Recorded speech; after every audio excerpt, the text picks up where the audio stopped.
like he was beating himself up for that whiff on the sideline, that tackle. Yeah, yeah, and the thing about defensive backs is, everyone talks about defensive back, talk about feet, talk about speed, talk about aggressiveness, but the most important thing on the defensive back is his eyes.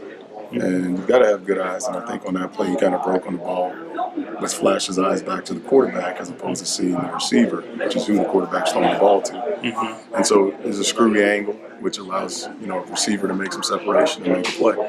It's a lesson learned. I like to tell the guys that failure is growth, and then fail up, and so he was able to write that and obviously come up with a big play down the stretch that helped us, in my opinion, kind of get the victory.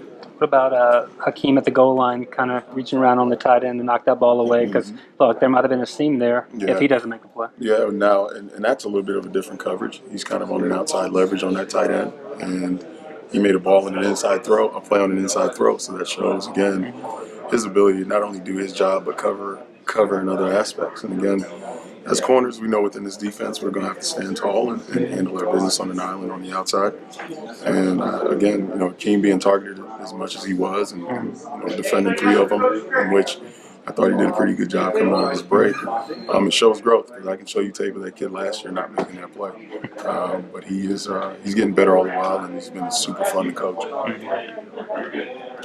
The double move you mentioned, what was the result of that play? Yeah, I believe it was a 23-yard reception. Okay. And the one thing is, when you're on the double move, most of the time you're playing from a defeated position because you've broken on the ball and now they're into their second portion of it. And he actually was on top of the route, so he actually played it almost too well. And there was so much separation between him and the receiver that the receiver just bent the route inside. And so, again, it's a learning point for him. But again, if we come away from games having given up one explosive pass, not that I'm okay with that, because I definitely am not. But I think it shows that we're getting better. Sure. Thanks, man. Bryant's a different challenge. He's a mobile guy. How do you get your guys prepared for that? You give them a pistol. Mobile quarterbacks are tough, man. They are really, really tough. They add a different element to the defense, to the offense. They're able to extend plays, which adds to the stress on the back end.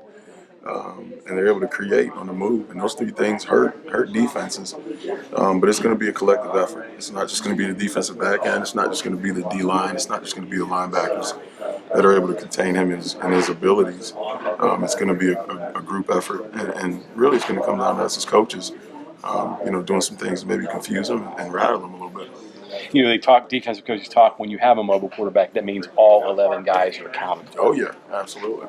And that's the problem. Normally when you're talking run game, especially run game, fits are usually easy to read, because you know that you have one extra guy or one more guy than they do. But once they add the quarterback, now they've got an extra guy that they have to block you. And so that's where it becomes a numbers game. And when you got a guy who's deadly at that position in terms of his legs, it can create problems for a defense. And we know that. We're very, very aware of that, and we got to work to contain them. Coach, above the field, right? Yes. Yeah, I am.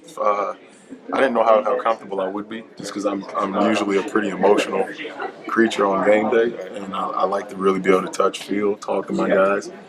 And so this was the first time as a coach that I had not necessarily been able to get in their face in between series and whatnot. And you just never know how that's going to go.